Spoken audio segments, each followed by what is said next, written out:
Hello everyone and welcome back to TowerGate. It is Monday, day 340, February the 12th, 2018. Thank you so much for tuning in.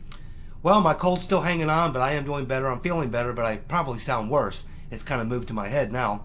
But anyway, things are alright. So thank you all for wishing me well in the comments section and all the other things that you're doing to help me get better. I certainly appreciate it. So it is Monday, and that's when we talk about the dumbass of the week. Excuse me. Well, this week is really easy. There's no one who can even come close to the accomplishment of our dumbass of the week. No one could come even close. This was a no-brainer. And of course, that would be Adam Schiff, the bug-eyed fool, getting duped by a couple of Ukrainian talk jocks. But what was even worse is that after he was duped by the Ukrainian shock jocks, that he continued to go on using members of his staff to try to communicate and continue to try to get this damning information, which never existed. So he didn't even realize he was being duped.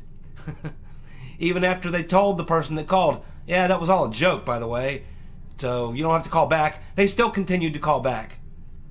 Adam Schiff, dumbass of the week, a no-brainer, won it by a mile. Congratulations, Adam Schiff, you bug-eyed fool. Let's see what you do next. Alrighty, so the last video, there was a few things I didn't get to, so we'll get to what I didn't get to on Sunday, and then we'll get back to what's current. Okay, so here's a couple things we didn't get to on Sunday. Well, we have the female Democrat lawmaker that helped launch the Me Too movement, who is now under investigation for sexually harassing and groping two men, a former staffer and a former lobbyist.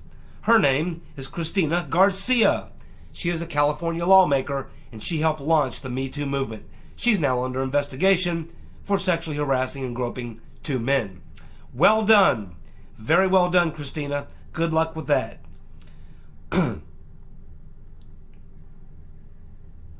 There was a very good article that I read, I think on Saturday, in The Federalist, one of my favorite websites, by a very good journalist. I read her stuff, called Rachel Stolzfus.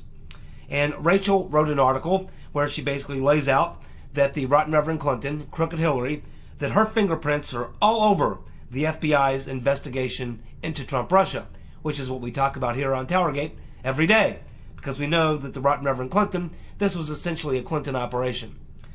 And we called that here on TowerGate back in the summer of 2016, very early on. So she says that the Rotten Reverend Clinton's fingerprints are on at least 3 pieces of info that were used to get the surveillance warrants, the FISA warrants, and the regular Class 1 or Level 1 warrant on Carter Page. Of course, we know the Clinton associates were funneling information to Christopher Steele, the launderer. He was running that laundromat there in London and doing some cleaning for the Clintons. In this case, intelligence laundering. So the first thing she points out is Sidney Blumenthal, who had funneled info to the Federal Bureau of I'm With Her through a contact at the State Department, Mr. Weiner, Jonathan Weiner. That's your first Clinton fingerprint. The second Clinton fingerprint will be that Steele was compiling info for the dossier that was paid for by the Rotten Reverend Clinton campaign. That's the second fingerprint. And third will be the top DOJ official who did the research, who worked at the think tank, which would of course be Nellie Orr, and her connection to her husband, who was number 4 at the DOJ NSD, Bruce Orr. So here you have the fingerprints of the Rotten Reverend Clinton, between the Rotten Reverend Clinton and the DNC, directly to the FISA warrant. The FISA warrant would never have happened without at least 2, if not all 3 of these conditions, which were put in place by the Clinton Foundation, or the Clinton group, the Clinton Bill and Hillary, or however you want to call it, the Clinton insiders. But this is the point she's making, that information that was used to get the FISA warrant would never have happened without these interactions, which were set into motion by Clinton. or the Clintons, however you want to look at that.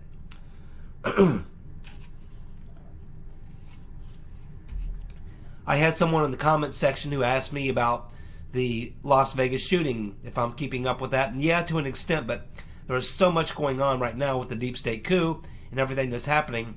I haven't had a lot of time, but I've been like everyone else, noticing these things over the past few weeks that have been popping up about things we're not learning about the Las Vegas shooting. They still have never issued a report, and they don't even think they're close to issuing a report.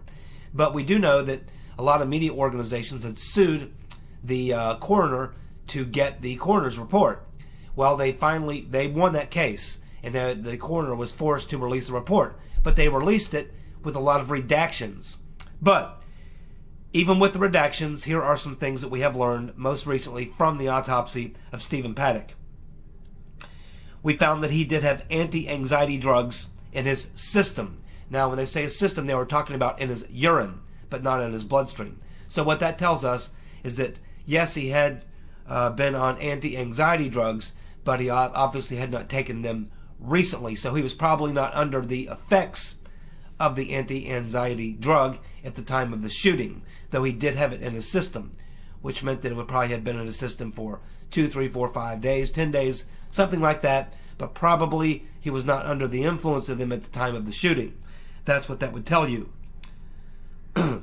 We know that he was slightly overweight, but other than that, he was healthy. He had no diseases. And I assume that means that they found nothing in his brain scan or anything like that that would indicate he had anything wrong, mentally or physiologically with his brain. The police have questioned a man that they believe, in fact they know now, he's admitted, sold Paddock armor-piercing rounds and tracer rounds. Apparently, Paddock had met this guy at a gun show. He lives in Arizona. His name is Douglas Haig. He has admitted to selling Paddock ammunition, but he says none of the ammunition he sold Paddock was illegal. The government takes issue with that, and of course they will likely, if not already, charge him with some sort of a crime. He will be charged with a crime because apparently they found in one of the ammo boxes a piece of paper with this man's name on it and number. In that particular ammo box, there were tracer rounds and armor-piercing rounds, which are illegal. Armor-piercing rounds are certainly illegal. So, that is what we have learned, which isn't much, about the Stephen Paddock situation in the Las Vegas shooting. The report is not even close, as I understand, to coming out. They're expecting maybe sometime in the summer, toward the end of the summer, they'll have a full report. We did hear some rumors a couple of weeks ago that there was another person or persons of interest. We also heard that they had written off his girlfriend as being part of anything. So there just isn't much out there right now with the Las Vegas shooting. There's just not much out there. Anyone who has anything more than that, please put it in the comment section. I would be interested, as well as other people would be interested in learning about that. So that's what we know, the latest on the Las Vegas shooting. Now let's get back to the other story. Okay, so here's a good question. A lot of people, in the comment section, not just on my YouTube videos, but in other people's YouTube videos, a lot of commentators, members of Congress, a lot of people really upset with Jeff Sessions. As you know, I'm one of them. I was upset with Jeff Sessions primarily. I never thought he should have recused himself. That's what led to Rod Rodenstein, and Rodenstein led to Mueller. We would never be here right now if Sessions had not recused himself. And I don't believe he did anything that he should have been required to recuse himself. And that was a big mistake in my opinion. And as you know, I have been very hard on Jeff Sessions. I've been riding him as hard as anybody. But in all fairness, and trying to be objective in my analysis of what I do here, and not letting it get personal, not letting my personal feelings about Sessions, because I disagree with him on quite a few things he's doing. But I'm not going to let my personal stuff get in the way of obstructing my clear vision of the facts and of what may really be going on. So not to give Sessions a pass, but rather just to try to put things in a different perspective and not to make excuses for Sessions, but just to offer some explanation for why he may not, maybe hasn't acted yet. And I'm not excusing him for that. I'm just saying these are some reasons why he may not have acted yet. First of all, a lot of people say, okay, he's waiting for the Inspector General's report. And I believe that is true. And I believe that's true for two reasons. Primarily, probably more than two reasons, but two reasons that are very obvious to me. Number one is the reason that it's political in a large sense. Sessions doesn't want to be looked at as being someone who's going after the political opposition from the previous campaign. He doesn't want that hanging around him. And it could have an effect on how people look at the investigation if in fact it comes to that, or if there are hearings and trials and prosecutions. He doesn't want people to come back after the fact and say it was a witch hunt. The very things that we're saying about Mueller, he doesn't want to be said about him. So Sessions needs political cover. And I think he's hoping that the Inspector General report by Michael Horowitz, the custodian, will provide for him cover. He'll be able to say, well, I have not jumped into this thing. I've stayed back. I stepped aside from it. I recused myself. I've not been pushing or talking about getting a special prosecutor to go after these things going on at the DOJ and FBI. Hey, I'm head of those two agencies. But based on the IG report, I don't think I have any choice but to appoint a special counsel. So I think that this may be one thing that Sessions is looking at, is the political ramifications of appointing a special prosecutor and how that might look politically on him personally, and possibly the investigation as well. And then, of course, there's the other thing that we talked about many months ago, which is that Sessions has been briefed, and we know this, Sessions has been briefed and told that there's a lot of people nervous that if you try to indict the Rotten Reverend Clinton, possibly even the Long Mac Daddy, Barack Hussein Obama, if you go after high-level people, especially a black woman like Loretta Lynch, Susan Rice, Valerie Jarrett, people like that, that this could trigger civil unrest, rioting, counter-revolution, violence, blood in the streets, and all these sorts of things. So there may be security considerations that Sessions may have taken this seriously, and he may believe that this is all true, or a possibility, anyway. Now, of course, during Watergate, the vice president was thrown under the bus, Nixon had to resign, and then he had to get a pardon, and you only need a pardon if you've committed crimes. 2 attorney generals went to jail, 22 high-level Nixon administration officials went to jail, and there were not riots in the streets. There were not riots in the streets after Martin Luther King was assassinated. There were protests or vigils and things. The same was true of the Kennedys, the Kennedy assassination, vigils and things and such, but nothing like civil unrest. And I realize we're living in different times, and I realize that there's a different group of players, like the Clintons and Soros and others, who would probably pump a bunch of money into a lot of groups who would go out and start doing destroying property and attacking people and calling for all sorts of things, impeachment, and there could be a lot of repercussions. But you cannot, as Attorney General, sit back and say, well, we're going to let all these criminals off the hook because the people who support them may riot. You can't do that. That is not going to work. Because ultimately you could have the other side riot. The ones who look at it and go, wait a minute, these people are guilty of crimes. And it's all come out. All the evidence is there. And if you don't do something, we'll riot. So maybe Sessions finds him in a tough position. It's very likely that Sessions is taking the approach that I'm not going to shoot until I see the whites of their eyes. But we just don't know.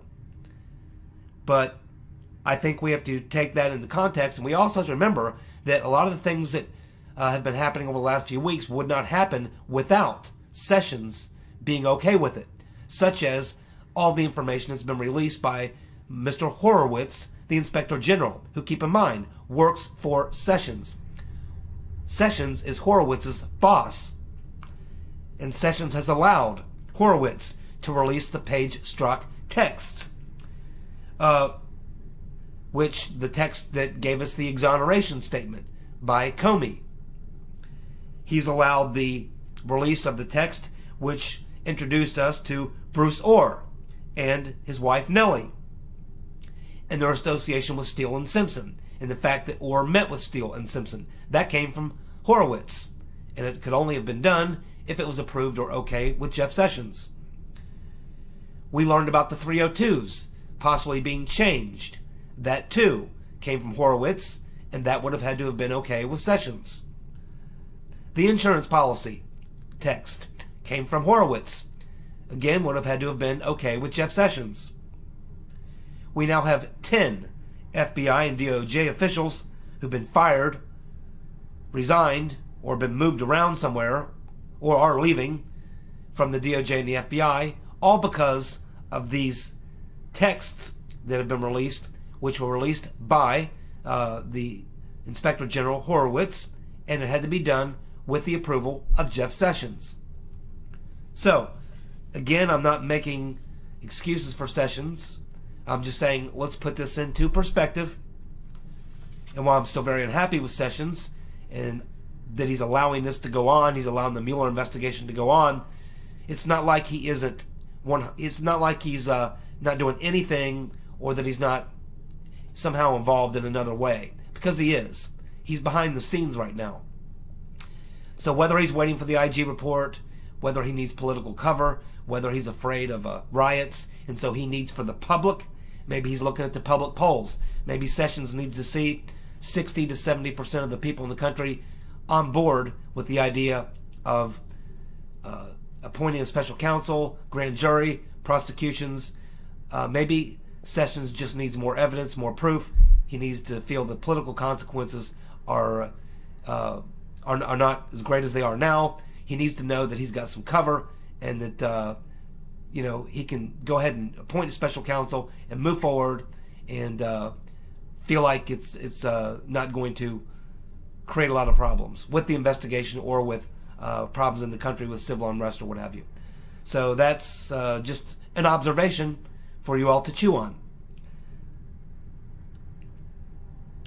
And I should also note that over this past weekend, there were quite a few articles, particularly one by Jim Hoft in the Gateway Pundit, and actually Joe Hoft as well, who I don't know, I guess they're related, I have to assume, but he did a scathing article on Sessions over the weekend, and he's not the only one. So yeah, there's a lot of people breathing down Sessions' neck, and I expect that Sessions will be really happy when the IG report comes out. We're gonna have to see what that does. If after the IG report comes out and is quite damning, and Sessions does nothing, I think that will be the end of the road for Sessions, pretty much. Because at that point, there'll simply be nothing else I can think of that would explain why he has not acted.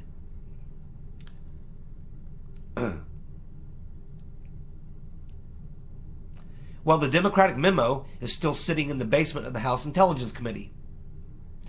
As you know, the Democrats put out their own memo, but it could not be released because there's classified information in there that reveals sources and methods. The FBI, the DOJ, and the CIA all sent a letter to the president and to the Democrats to let them know, hey, this memo, you got to work on it, you got to revise it, you got to do some things, we got to make some changes before it can be released. And so it's set in the basement of the House Intelligence Committee all weekend long, and not a single Democrat, not a single one, including Adam Schiff, the bug-eyed fool, came over to work on it, to modify it, to change it. It should also be noted that 75% or more of Democrats have not even viewed the Democratic memo.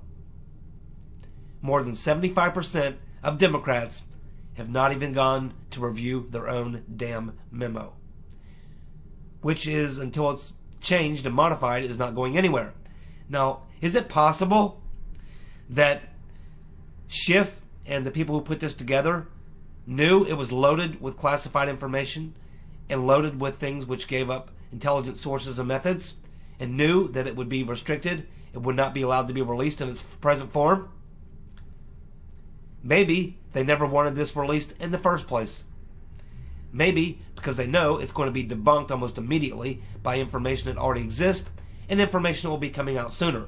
Maybe they just wanted to put the memo together to put it out there, knowing good and well in the form they put it in, it could never be released, so that they can look back and blame Nunes and Republicans and say, see, they won't release our memo. They're afraid of our memo because it tells the truth, when in fact it's a bunch of BS and could never be released because maybe they never wanted it released. It was only a ploy, just another game, just another tactic in the game by the bug-eyed fool, Adam Schiff. Adam Schiff for brains, you might say.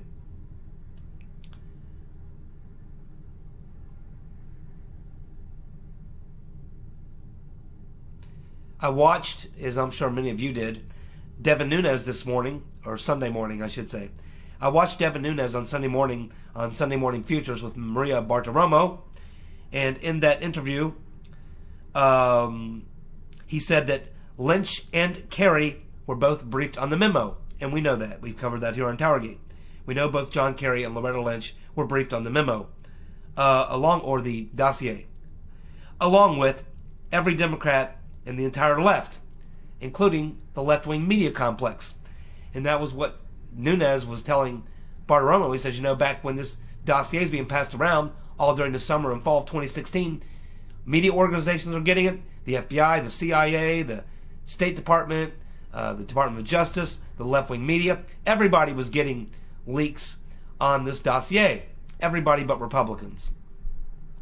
Other than John McCain, who's not really a Republican. And we know what he did with it. He took it to Comey, even though Comey already had it. Wonder why he did that.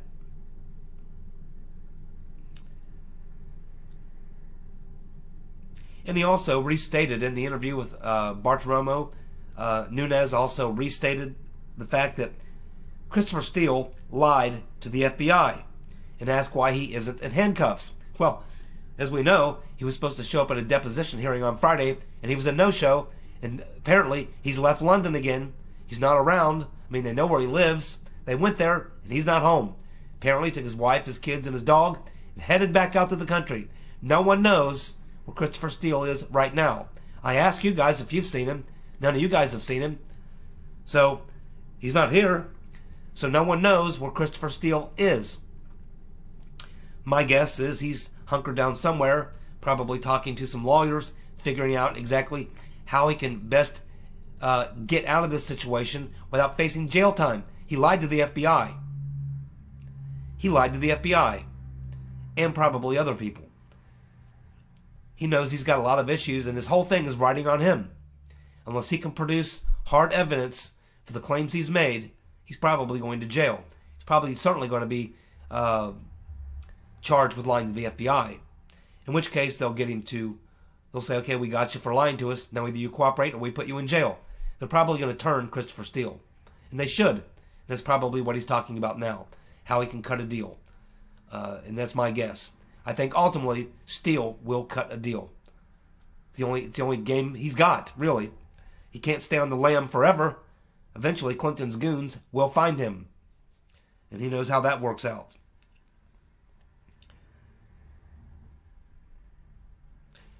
Uncle Bob, the executioner, Robert Mueller, is trying to stop the Manafort lawsuit against him. Why? Very simple. Because if Manafort wins his case, and according to the law he will, the entire Mueller investigation will be shut down because it will be deemed illegal, which it is.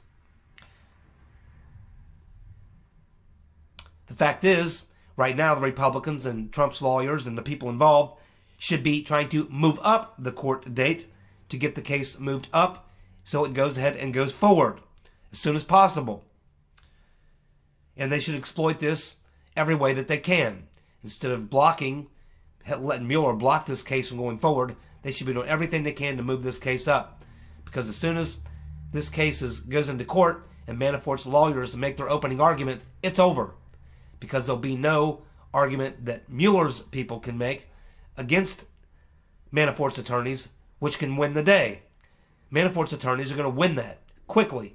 It will not even go to trial. It'll be over on the first day. And Mueller knows it. That's why they want to stop it. And that will be the end of the Mueller investigation. What's next? Let's see.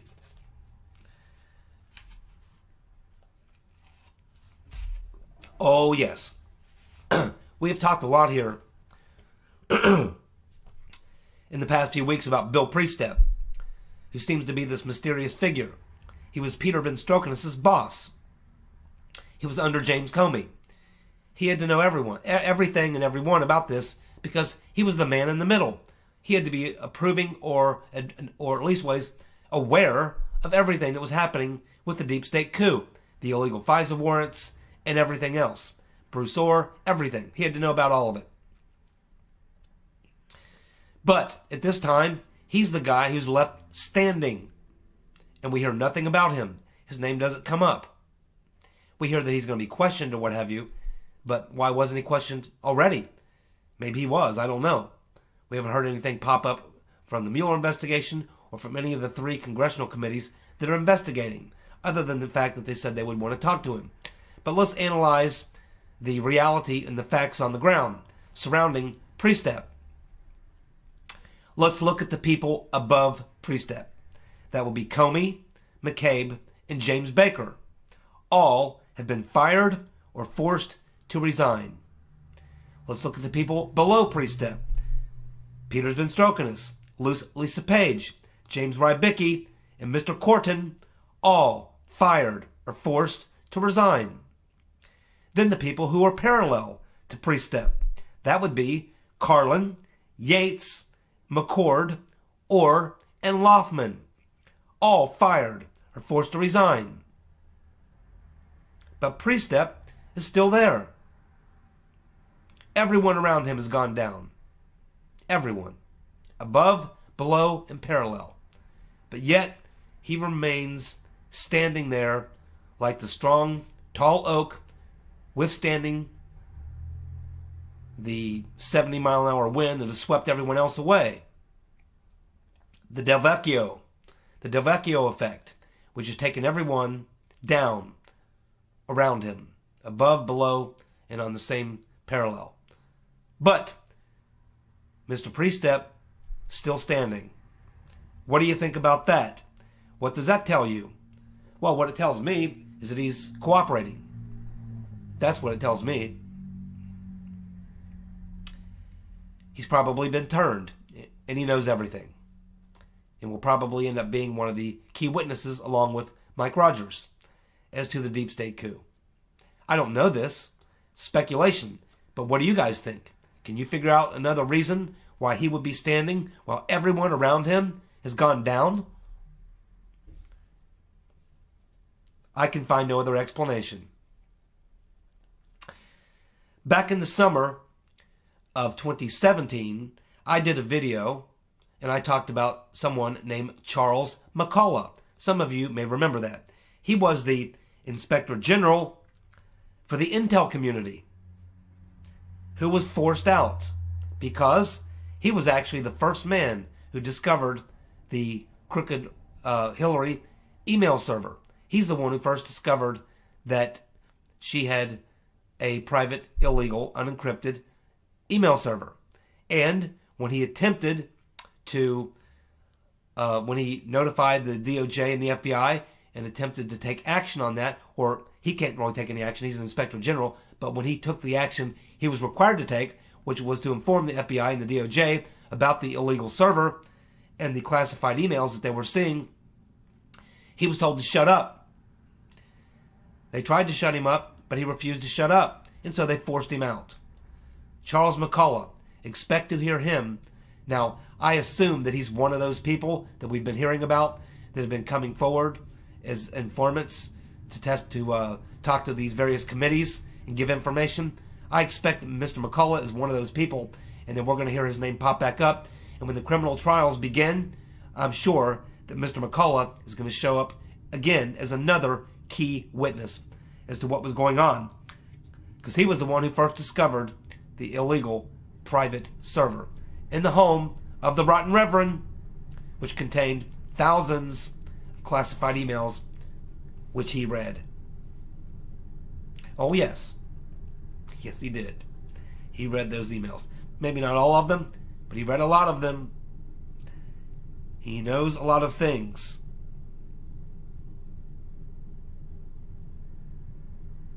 He was also told, if you remember, when he kept pushing it, after he went to the FBI and the DOJ, then he got back to his office, he said, and he received there was a memo on his desk. Not sure how it got there, which was basically telling him to back off, and it told him that when Hillary becomes president, you will be gone immediately. So we don't know if that came directly from the Rotten Reverend or someone directly from the Rotten Reverend through an intermediary to him, but someone sent him the message: back off, or the Rotten Reverend Clinton is going to take you out. Apparently he kept pushing, and they took him out anyway, forced him to resign.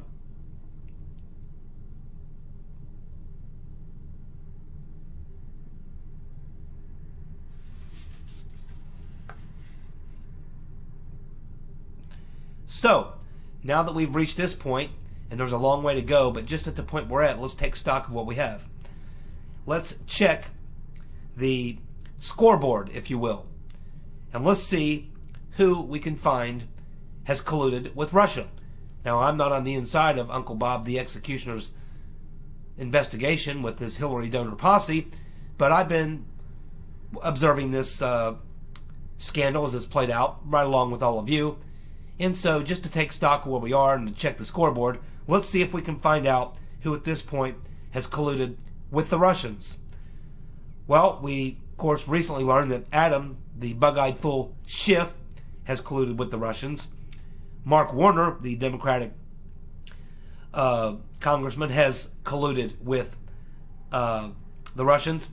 Of course, the Rotten Reverend Clinton has done a lot of colluding with the Russians, along with her husband, Slick Willie. William Jefferson Blythe, the crooked-peckered rapist husband of the Rotten Reverend, Crooked Hillary. The FBI's colluded with the Russians, certainly paid them, didn't they? $100,000 for a 1.5 minute video that was worthless. The CIA certainly collaborated with the Russians. The State Department, of course. The left-wing media, Mr. Shearer, Mr. Blumenthal, Fusion GPS, Christopher Steele, the Democratic National Committee, and many more. A lot of people colluding with the Russians, but I can't find any Trump collusion. How about you? That's what I thought. So, from where we are in this scandal now, what is the biggest difference between, because this is a question that comes up a lot, what's the biggest difference between Watergate and this, what I call TowerGate, or this current scandal which involves the deep state coup? What's the biggest difference between Watergate and this TowerGate or Russiagate or whatever you want to call it? Well, there are a lot of differences and there's a lot of similarities, and I consider and go through them. But let's focus right now on the biggest difference. What is really different about Watergate and what's happening with this particular scandal? Well, that's, to me, a fairly easy one, having studied the Watergate very closely. The biggest difference by far is the fact that the Watergate story was broken by two reporters at the Washington Post, Woodward and Bernstein, and their editor who kept them on the story. And so it was really the Washington Post investigative journalism along with Deep Throat who was guiding them and leading them down the path. So it was really the media and journalists in the media for the Washington Post that broke the story that led to the Watergate thing blowing wide open, led to the resignation of Nixon, and all the other things that happened during Watergate. Whereas in this case, what we have is that when we get to the end of this and the bottom of this, we are going to find that the journalists, the media, were not part of the investigation to bring down or bring out the truth of this particular crime in this scandal, but rather they were complicit and a part of it.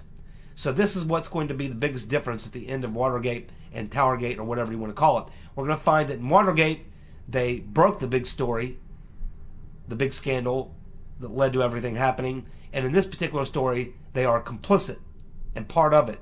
That is the biggest difference. Thank you so much for tuning in. I'll be back tomorrow with more TowerGate news. Thank you for tuning in. See you guys. Bye.